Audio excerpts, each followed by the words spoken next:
Ladies and gentlemen, before this Mr. GLOAT podcast starts, I'd just like to say happy birthday to Howie Deegan, as considering she's not part of the NASCAR series anymore, well, yet again, I wish her best of luck in the future. As being 24 years old, she still has a bright future ahead of her, so please don't waste all of it. I also like to say happy birthday to the Wood brothers, as their longtime relative of theirs that passed away back in 2018, or maybe it was 2019 due to illness. As of today, he was actually born on July the 18th, as just like Howie Deegan, so crazy or not. And as of today, if he was still alive today, he would have been 100 years old. The Wood brothers have been around for a long time, so it's pretty much to just celebrate this for the heck of it. The final thing I'd like to point out, guys, before starting this podcast is that Shotgun Saturday Night is going to be a new series for my channel. And it's not going to be titled as SHOTGUN. It's going to be pronounced as SHAOGON.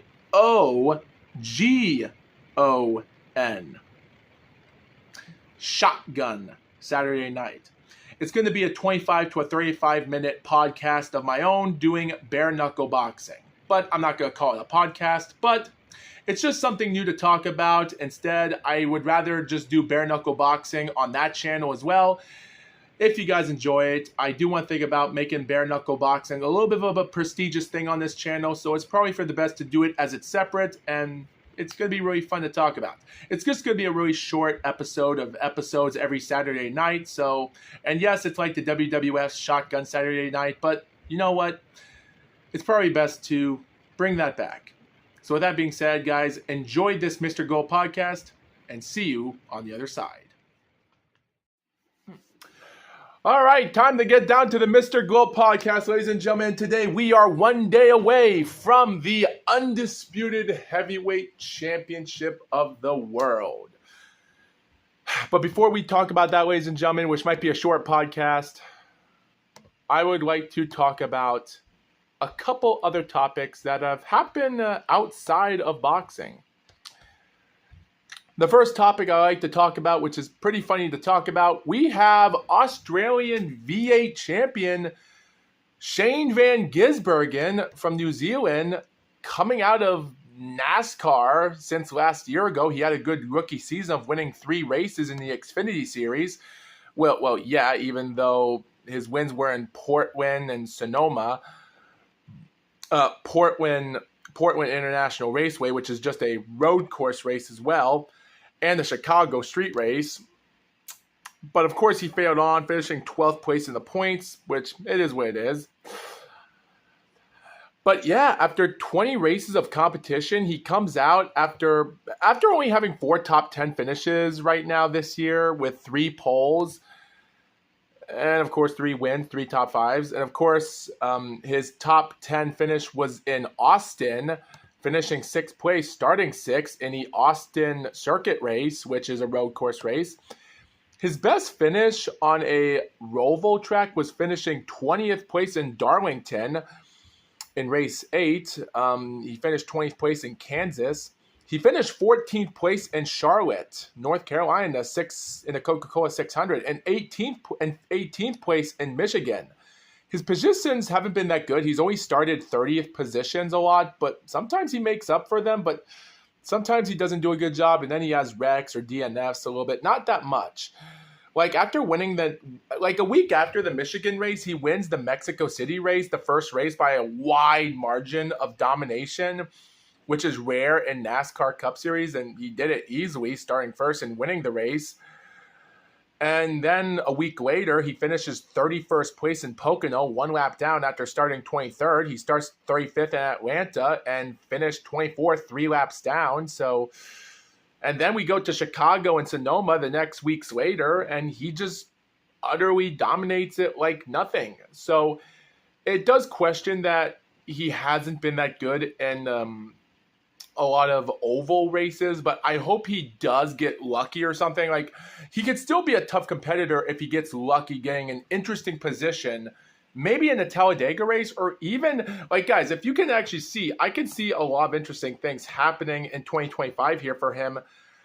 For instance, Like, Watkins Glen will be in race 24 on August the 10th. Daytona will be the 400 on August the 23rd, the final race. If he gets through Darlington in race 27, Gateway and Bristol in those first 3 races, and gets lucky, makes it from the past 16 and makes it to the final 12, which I hope he does because he should deserve it, then in race 30 and race 31, he'll be in Loudon and Kansas. But in race 32 will be the Charlotte Road Course. So technically, if he gets lucky winning there, he might get lucky to win that race. If he gets a race 33 in Las Vegas, and maybe he might get a good position in Talladega on race 34, the third and final race of the season. And if he pulls out an unbelievable, oh my God, win, well, he doesn't have to worry about the Martinsville race next week because in 2 weeks on November the 2nd, he just has to drive Phoenix. Now, is it possible for him to get to the Final Four as a rookie driver in NASCAR Cup Series? As a rookie, that's not that possible.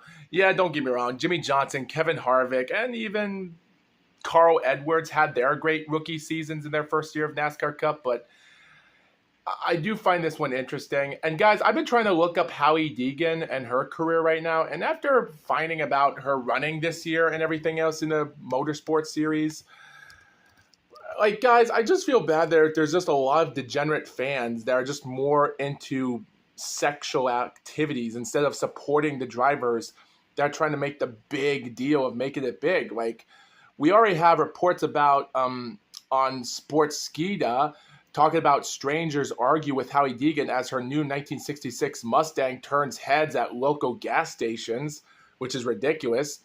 And it's just so bad because they're trying to give her chances of running joint forces with former IndyCar drivers and such. But it is hard to understand that Howie Deegan's 23 years old. She's 3 years younger than I am, and she's going to turn 18.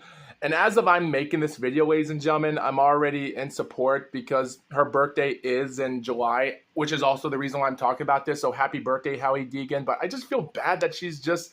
no one gives a damn about her. There's not a lot of females competing in the male sports as much as it is, but at the end of the day, it's just so bad to see this amount of bullcrap happening for no reason, because we don't want to see that type of bullcrap of a woman wasting all her talent for no reason. So it does upset me to see that. It's just... I don't know why this stuff just has to happen while women drivers are just a waste of time in the world of professional sports when it comes to driving. So, yeah, I question that. It's just really does upset me to understand the locality of understanding when it comes to this type of incompetence. And also, guys, as I'm making this video, Glenn Wood, that passed away on January the 18th, 2019 at the age of 93. Well, he was born on July the 18th, 1925, meaning this is going to be the 100th anniversary of his birthday, even though he passed away due to a battle with illness. But if he was still alive today, he would actually be 100 years old today as recording this video. So, yeah, happy birthday, and that's another interesting celebration. The Wood brothers already had their help with Harrison Burton picking up an unbelievable win from Daytona 400 last year, giving them the Wood brothers their 100th race win when they became a team back in 1953, which is surprising they're still a team today. So I guess there's some good things about NASCAR today as I'm recording this, but yet again, can't say much about it right now. The final topic I like to say, guys, before we get to the real prediction of this podcast. July the 14th, the IBF and WBC have been updated. Now, the IBF rankings for heavyweight have not been changed that much. From number 1 to number 5, it's the same. Vacant, Derek Chisora, F.A. Jagba, Frank Sanchez, and Anthony Joshua. So they're in their top 5, as they always are.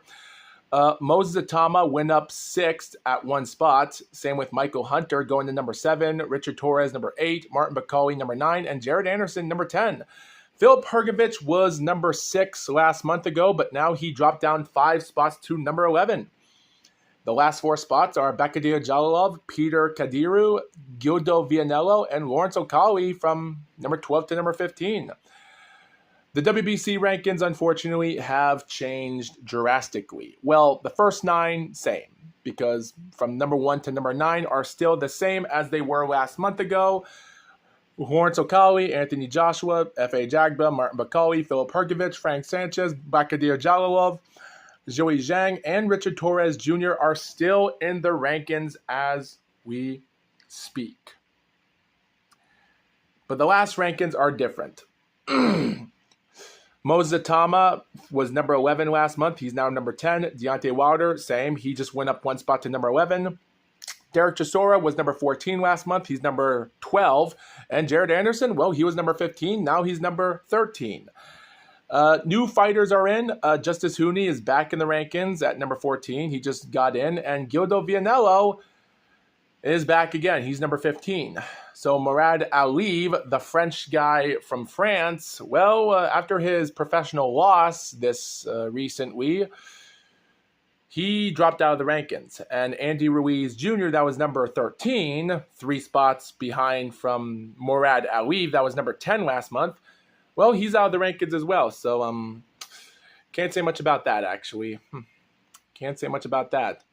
So the rankings are going to be nothing but particular to understand what we are seeing here, because it's going to be interesting to see interesting fighters in the rankings, because Moses Atama is ranked in all 4 of the weight classes of the division. And just like Phil Hergovich, same thing. Like Moses Atama from WBO to IBF, WBC, and WBA, he's ranked number 1, number 6, number 10, and number 2. And Hergovich, he's number 2, he's number 11, he is number 5, and number 6. So it does go to show you that those guys do have big opportunities. We just hope they won't lose all their spots, just like what happened to Justice Hooney a couple months ago, losing all those spots for no reason, and then lost a fight against Fabio Wardley. As for everything else, guys, there's just other ranks from other boxing right now. German fighters of Hussein Sankara and Noel Mikhailian are ranked in their number 1 spots in the cruiserweight, losing out fighters like Mikhail Kaslak from Poland and Vidal Riley, a guy with 7 wins and 4 losses, for reasons why he's in the rankings for some reason. But he got dropped out of the rankings, all of them, which is surprising. So, and with everything going on, guys, nothing much has changed in the rankings as much for a lot of the other boxing fights. Well, they have, but if I continue talking about all the weight classes, we would be here all day for a 2-hour podcast. But that's not the reason why I'm here. So, yeah, it's going to be interesting. But, guys, the most interesting part for this entire podcast is obviously what is going to happen. Well, guys, today, Gergen Hovhannisyan, a guy that's known as the Big Gug, ranked number 51 in BoxRec right now, number 2 in Armenia. A big, large, 6'7", 81 reach advantage, under 300-pound boxer is going to fight against Chris Thomas as of today. And Chris Thomas isn't much of a guy that looks well built, but he is around 220 pounds. Like 5 years ago, he retired from boxing when he was 178 in his last fight. He comes back in February this year at 224 and got a split draw. So good luck if he, this 27-year-old kid that was out of the ring for 5 years, which was around the time, months before the COVID virus came out, so it made sense why he retired for that long. But I don't know if that's going to affect his performance with Hovhannisyan, because the guy is ranked number 344 in the heavyweight, so that's going to be something to talk about. And Gustavo Trujillo, the guy I talked about as a bare-knuckle fighter, well, his next fights are going to be TCL boxing matches. TCL boxing matches are just matches where you box 1 minute for 1 round against a different fighter, or even a same fighter, which is only a tournament type thing. And so the guy's going to fight against interesting boxers, but yet again, it's just 1 round, 1 minute fights, which are just fast-paced rounds just like that. So I really can't say much about the performances. of these boxing fights. But yet again, it will be interesting to understand what we're looking at, because it's just going to be interesting to know what's going to happen, to see what he's going to do. On July the 19th, ladies and gentlemen, there's interesting fighters out here I'm paying attention to, like a new super middleweight female named Talia Halvorsen is going to take on an old 4-0, 49-year-old woman from Virginia, born in Germany, which I don't know how this woman is ranked number 20 in the middleweight. So good luck for this 19-year-old girl to take on a woman that's 30 years older than her, which is ridiculous. And this is a middleweight fight after all. So, yeah, oh boy. Like, the old woman is already 4-0, so who knows what's going to happen. But, yeah, ridiculous. But also, we also have Diego Pacheco. He's going to box in the Ford Center at the Star in Frisco, Texas, against Trevor McCumbee, a 28-1 fighter that lost his last professional fight against Caleb Plant in September last year. Utter dominant loss. So even though he knocked down his opponent, but it wasn't good enough. It's going to be interesting because that same show, we're going to have Jesse the Bam Rodriguez unifying his titles against Hamelele Kafu from South Africa on the Eddie Hearn Promotions on DAZN. It's going to be interesting that night, so be careful with that fight. But of course, guys, the real show I'm here to talk about, ladies and gentlemen, is going to be, like, we're already at the 15-minute mark of this podcast, so give me a good time to talk about this. We have multiple fights at Wembley Stadium. Wembley Stadium, ladies and gentlemen, it's going to be interesting to look at this one because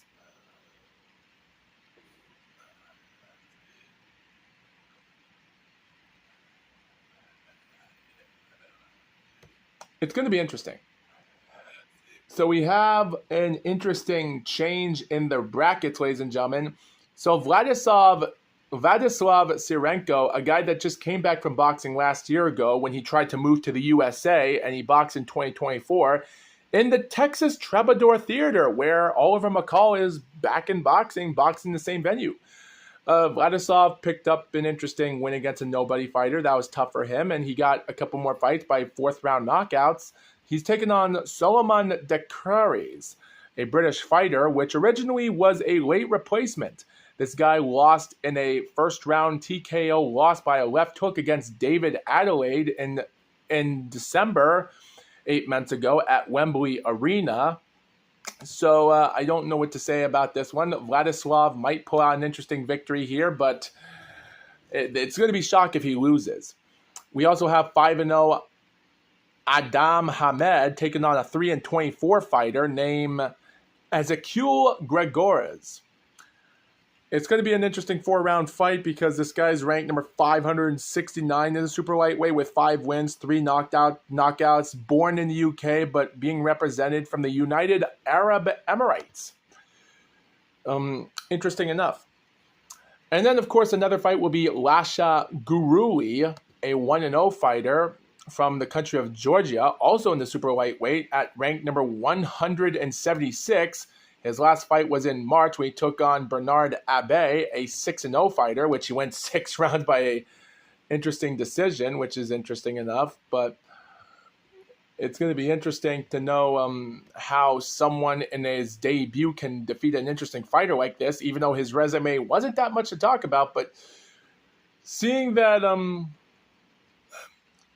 how interesting this one's going to be, it's going to be interesting to know what we're going to witness here, because the last 3 fights on the show are the bigger fights that are going to be talked about.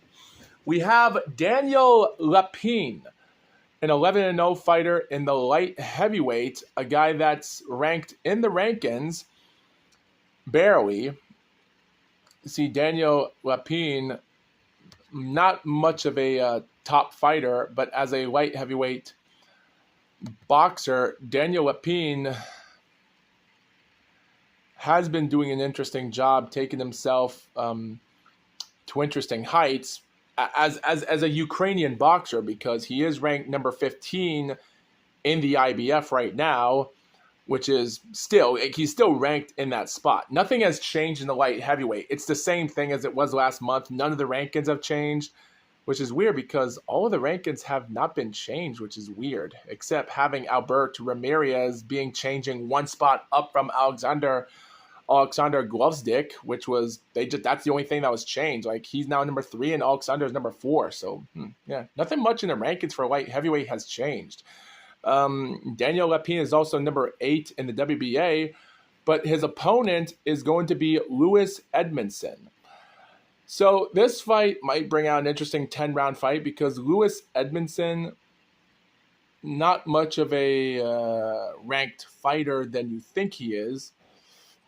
Like, Louis Edmondson has put out a lot of interesting victories, which might not be much to talk about, because as for him, even though he's not ranked much into the rankings as much. Like, he's ranked number 14 in the IBF still. So it's going to be interesting to see these two guys that are barely ranked in the IBF at heavyweight. So any one of those fighters that'll pick up a big win, they might get ranked higher and get better rankings next time. So this is going to be an interesting fight. They're both 11-0, undefeated, with Louis having only 3 knockouts, ranked number 46, and ranked number 33 with 4 knockouts is our Ukrainian southpaw fighter born in Poland. So yeah, I can't say much about that other than it's going to be an interesting fight because these two guys had to fight big. This is like a Mark Gastineau record that anyone can pull out a win. It has to be one of these two. I do think Daniel Lapine will pull out a good victory here. As for the first 3 fights on the show, Vladislav Sirenko and Adam Hamed and Lasha Gurui, they're going to pick up their wins by decision. Except Vladislav, I'm going to say knockout. So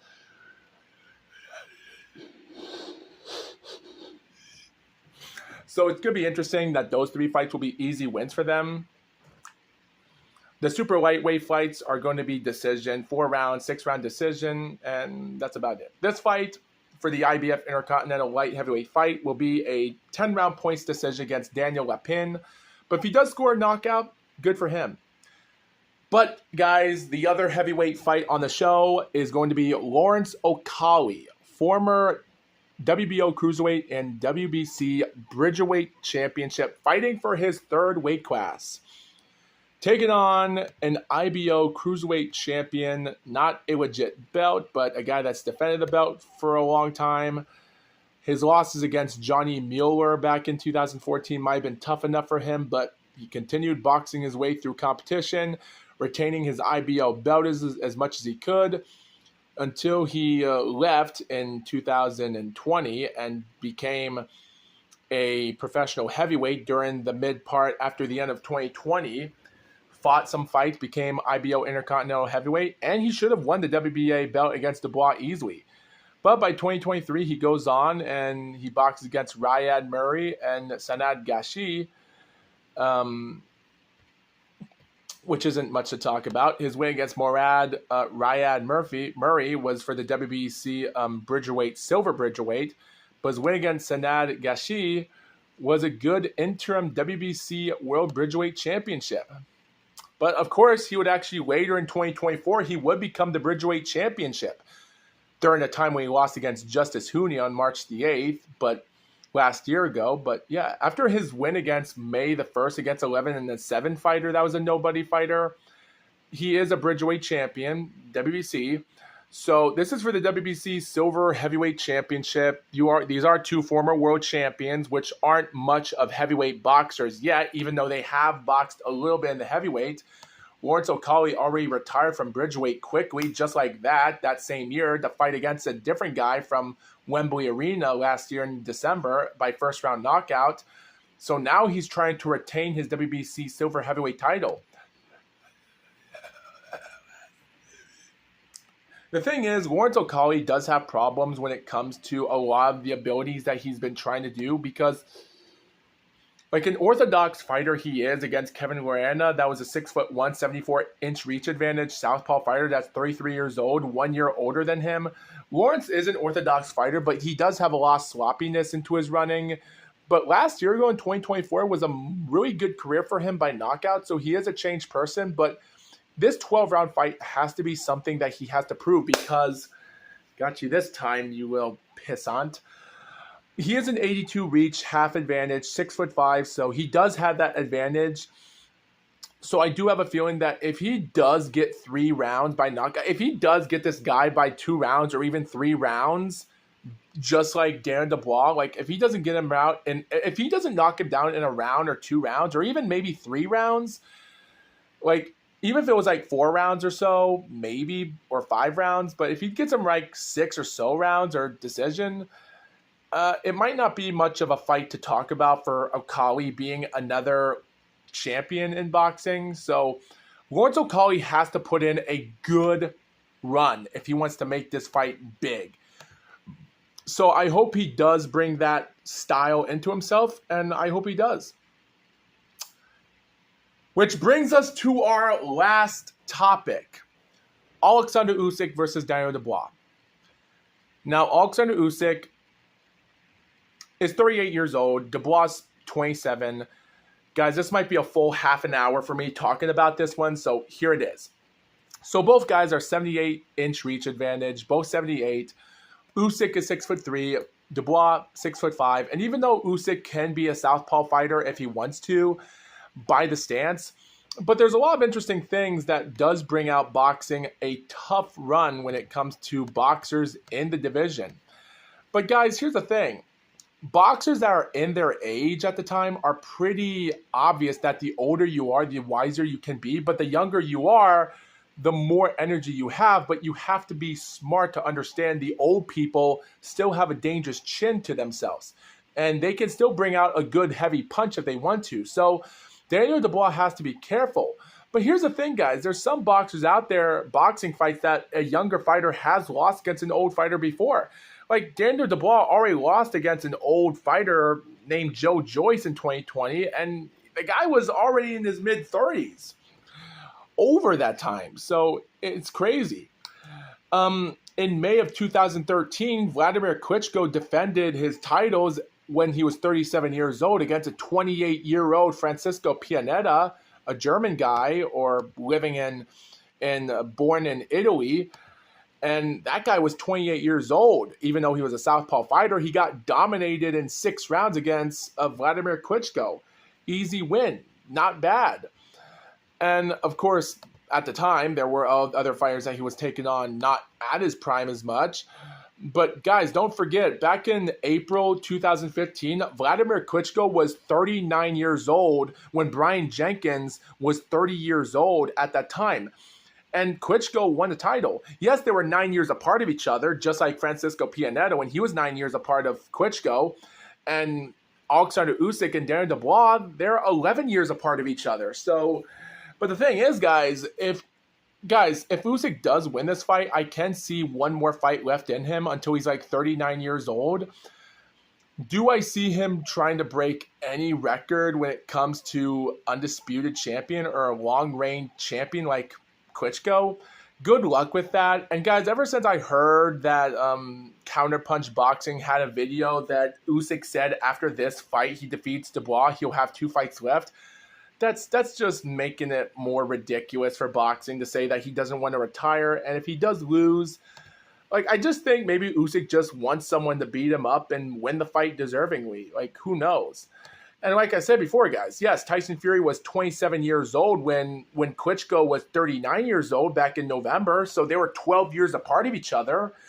But Klitschko, the problem was he didn't know where to land that right hand all the time because Fury was messing with his mind the whole time. It's crazy. So the thing is, guys, age does depend on the factor of that when it comes to how old you are. But yet again, Klitschko managed to handle a lot of that stuff pretty decently in some fighters that were in their 20s at the time. And there were fighters that he fought in their 30s and such, early 30s and almost mid 30s. But yet again, with everything going on, because here's the thing, guys. So my second thing I want to talk about, which I already talked about about age and their tail of the tape. Daniel Dubois' last fights were hard enough. After his Usyk loss, it was tough because he had to earn out a 10-round knockout in the final seconds against Jarrell Miller, which was pretty good. While around that time, Usyk was already trying to take a break and just trying to offer out a fight with Tyson Fury, and the whole thing about everything else that was supposed to take place in February but took place in May, and that was bad enough. After the Undisputed fight happened in May, things changed. A couple weeks later, Phil Pergovich was upset that they thought that the title was going to be vacant, but never did. And the problem about the Phil Pergovich and Daniel Dubois fight, which people still ignore to this day, is that people keep ignoring in round 7, where there's so much problems to talk about. You are 8. Guys, here's the problem with the DDD versus Phil Pergovich fight, because the fight was so bad. Because, guys, I had the scorecards winning with only 1 or so point by Phil Pergovich winning the fight, which meant if the fight ended in a technical decision, I think Phil Pergovich should have been heavyweight champion of the IBF, which doesn't make sense. And people are saying, oh, well, they're in British. There is no such thing as technical decision. Well, if that's the case, then how did Jack Catterall defeat Harlem Eubank last couple weeks ago in the UK? And that ended in decision, even when Jack Catterall had a cut on his eye and he still won the fight? That doesn't make no sense. I think British boxing are just a bunch of idiots that have no damn idea. And I'm sorry for all this. I'm just trying to find video footage of the fight and just try to explain it, because guys, the problem with Phil Pergovich is that the referee was a big idiot. The fight was such a bad term of disgustingness, because Daniel Dubois cheated his way by pushing Phil Pergovich to the rope and turns his body this way in his head, hitting each angle of Phil Pergovich's chin. And referee John Latham didn't do one dilly-dally thing of actually preventing Dubois from not doing that. And after that 8th round, when everything came to place, he just settled nothing. There's a moment where Daniel Dubois is trying to clinch out Hrgovic to the ropes and something like that. And a time during the final round of the ring, he's trying to clinch, he grabs his ropes, he gets Phil Pergovich stuck clinching him, and he's turning his body like this to his head. Daniel Dubois is an asshole. I hate him. He cheated his way and just rubbing his head all over Hrgovic just to get him hurt more. And it was so bad. And when the referee gave him warning to not do that again, in round 8, after 50 or a minute into the fight, and after, again, Dubois still rubbing his head all over Hrgovic, and then referee says, time, go to the rope, and then he gives him to the doctor. The doctor says, stop the fight, and Dubois wins by knockout, and Don Charles doesn't give a damn fuck about it? No wonder British people are assholes. They're the worst. And the thing was, John Latham, the referee that day, is British. It's so bad. And then his title defense would be against a British fighter, Anthony Joshua. And Anthony Joshua wasn't even ready because he didn't know that Dubois was going to hurt him early in the fight. And that was the whole thing that changed. So that does upset me. So, yeah, Daniel Dubois' last fights, the AJ fight, okay, it brought him there. But AJ wasn't the fighter that he was before he lost against Andy Ruiz. So that's the problem. And even the Usyk fights. The Jarrell Miller fight was more better than anything else, but this is just not what I set it on to see. So I don't know why people are still not questioning. Has Daniel Dubois changed after the Usyk fight? Yeah, but he earned it in a little bit of a dirtier way. That was the problem. Say what you want to say about it, but it just wasn't deserving to look at. He just didn't really earn it, in my opinion. So Usyk, on the other hand, 2024, put out great victories as well after his defense against Tyson Fury. So, yeah, his 23 wins and 14 knockouts are pretty good. And guys, I did forget to mention about this, and I did forget to talk about this when I talked about my top 3 best fights in boxing for Oleksandr Usyk. And guys, I forgot to mention, it's actually weird because, guys, back in 2013, during the early part, where Usyk defeated guys like Junya Fa, Eric Brenchwin, Joe Joyce, Maujadov, and other guys that were not much contender fighters as much in the World Series of Boxing. But a guy named Mohammad Drazol in March 22nd, 2013, pull out an amazing body punch, bringing down Oleksandr Usyk with a body punch on the belt line. And whether you think it was a knockout, because the referee did call it a knockout. So it isn't the first time that Usyk was knocked down to the ground before. There was a time we lost by a KO loss in an amateurs against Artur Beterbiev, but there's nothing much you can say about that, about anything else when it comes to getting knocked out. But yeah, the thing is, guys, AJ and Dubois have found their spots about trying to defeat Oleksandr Usyk. And I think the problem is Usyk is more of a finisher when it comes to dominating the final rounds in boxing. So if Usyk does get something interesting in the first couple rounds or so, or if Dubois does get some early rounds winning, that depends on what the judges are going to do and depends on who's the referee, whether it's British or not. Now, does that depend on anything else about the judges? It just goes to show you. And guys, even if Dubois does get knocked out by Usyk, are we going to get a little bit of a controversial slip, this or that? Because they're going to have to do something to stop out Dubois to win the fight. So guys, my prediction is that Dubois is going to win this fight by 12 rounds to decision. Like, he could manage to handle himself going 10 rounds by decision against Jarrell Miller, but he decided not to, just like he did to Kevin Johnson several years ago. And I would think to myself that he would have handled an interesting 12-round decision against Phil Perkovich. So I have a feeling he can go to decision points in this fight.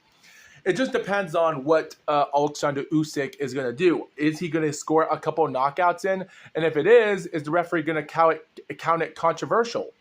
Guys, my point is that Oleksandr Usyk is going to have to pick up the pace and understand what environment he's in, because he's in enemy territory as we speak. So he has to understand that there's going to be a lot of understanding when it comes to the boxers and the people that are involved in the sport are going to try to stop the person from winning the titles. Because everyone's idea is to give Daniel Dubois the chance to become champion. The problem is there's a lot of understanding when it comes to it, because Daniel Dubois, if he can get some early rounds in, that might help him. That only depends on how many rounds in the final rounds of the fight, because Usyk is always the person that dominates the final rounds. And if it depends on how many times he'll knock down Dubois, because he brought him down twice in the first fight. So it's going to be interesting to know what's going to happen. But guys, I think what Dubois has to do, it's not finding that one punch that can end it all. But I do have a feeling that if any body punch does come below the belt, depending if that referee is going to count it or not, is going to be controversial. So Usyk's team and Dubois' team are going to have a little bit of arguments behind the scenes on who's going to be the referee. Because as I'm making this video right now, I do have a feeling this is going to be controversial either way, because anyone is going to get controversial when it comes to any boxer that's actually trying to cheat their way to victory. And that's what I'm afraid of. They're going to bring in a lot of moments when it comes to referees and judges. Now, Usyk, guys, here's the thing. Usyk is going to do everything he can to try to look at the eyes, try to predict what Dubois' movement's going to be. Now, Dubois is still a young fighter. He has to learn about that. And Don Charles and his team are actually leaving him out of the shadows, out of the public eye for reasons. So there's not a lot of internet to understand about what Dubois is doing behind the scenes, because he's out of the spotlight. So they're trying to keep him together as best they can. Now, the problem is, guys, Daniel Dubois has already ducked out Joseph Parker, because even if he did win the fight, they don't know if he was going to be able to fight with Oleksandr Usyk. Now, guys, we don't know if this was going to be the case. Like, if Dubois did defeat Joseph Parker, what was going to happen then? Because that means he wasn't going to be ready to fight Usyk because he's already tired from having a couple or several rounds, depending on how the fight ended. So, but I do have a feeling that Daniel Dubois will go 12 rounds of decision. I do have a feeling about that. It's going to be depending on who and when it's going to be a fighter that's going to try to not give up, because there's going to be a lot of opportunities that these boxers have to pull in that one punch. But guys, Dubois has to understand that even though Usyk is a tiny person, he's a couple. Guys, Dubois is a couple inches couple. Daniel Dubois is only 2 inches taller than Oleksandr Usyk. And people say Oleksandr Usyk is a middleweight fighter. Well, you might be right about that. I almost thought of him as a super middleweight or even a light heavyweight. Because, guys, I have seen Oleksandr Usyk's other videos before. And, guys, before he fought against AJ back in 2021 in his first fight, I did had questions about Oleksandr Usyk, saying that he was like Brian Pillman Sr., the referee, the wrestler from WCW and WWF, the guy that broke his legs and died from overdose in 97 that ended his life, because he was not a big guy. Like Brian Pillman, like guys, I thought Oleksandr Usyk was not a 6'3" tall guy. I thought he was 6 foot tall. That's what I thought. Because guys, Brian Pillman, he was no more than just a 6 foot tall person, 3 inches shorter than Usyk. So I really thought he was almost the same height as Brian Pillman, because Usyk is not much of a tall person than I thought, but 6'3" is pretty much decent. But I think the thing is, guys, when I look back at this, guys, I do see a lot of interesting things. Now, I'm already going to end the podcast here, guys, because I think it's probably for the best to end it here. But my final thoughts about this is this. Usyk can win this fight easily. But the thing is, in my opinion, Dubois can still have that opportunity. Remember, that one punch is all he has to do, whether it's below the belt. And depending on who the referee or the judges are, that depends. So we have to be careful, because referee John Latham helped Dubois win against Phil Pergovich, even when he gave Dubois a warning in round 7 after the shoving headbutts and butting his chin and trying to injure Pergovich's face with his head. And he did it again round 8, and when he said timeout, doctors came in, stepped in, and stopped the fight, giving Dubois a knockout win. They even decided to go to a technical decision because the UK doesn't allow that. Well, how come they allow Jack Catterall defeating Harlem Eubank by technical decision in the UK a couple weeks ago, but not this fight? I just don't understand. It doesn't make sense. So I do question that. But to be honest, there's just so many problems with this entirety of the sport that I just don't know. Anyway, guys, I'm already done talking about this. It's already 2:08 right now, so I'm already thinking about going to the store and trying to pack up some stuff, and I have a lot of stuff to do today, guys, so who knows? Anyway, guys, thank you for watching this podcast. So, guys, this is my final thought. My final prediction is Daniel Dubois will go 12 rounds to decision with Usyk, because I do see him going to decision in this fight. I do have a feeling in my mind, that maybe the first couple rounds of the fight, Dubois might win the first couple rounds of the fight, and he might settle some interesting things, because he does have something to try to... He has to put a lot of pressure into Usyk. And I have a feeling if he can recover probably the mid part of the rounds, it only depends on how much Usyk is going to hurt him in the final rounds. Now, don't get me wrong. Tyson Fury did won the 12th and final round in their first meeting. So it's going to be interesting if Dubois can try to squeeze out one more. But depending on what the judges are going to score, and after the month of July happened with Amanda Serrano and Katie Taylor and a couple controversies, and boxing being so corrupted this year, like it's WCW in the year 2000, it's going to be interesting to see what's going to happen. So we'll see what happens. And with that being said, thank you for watching this episode. And I'm just scared. I do think Usyk is going to win the fight, but I just have a feeling this is going to be a 12-round points decision win for Dubois. Even though Usyk, in my opinion, won more than 7 rounds. And if there is going to be knockout scored in the fight, that might depend if it's Dubois by a body punch. And that might be controversial. And I do have a feeling a body punch might come into play and the referee might score as a knockout, even if it's below the belt. So that is questioned. We're just going to have to wait and see. So, yeah, I'm already done talking. So, yeah, see you guys tomorrow for the finale of this Undisputed fight. And with that being said, out. I'm going to hate this. Thank you for watching.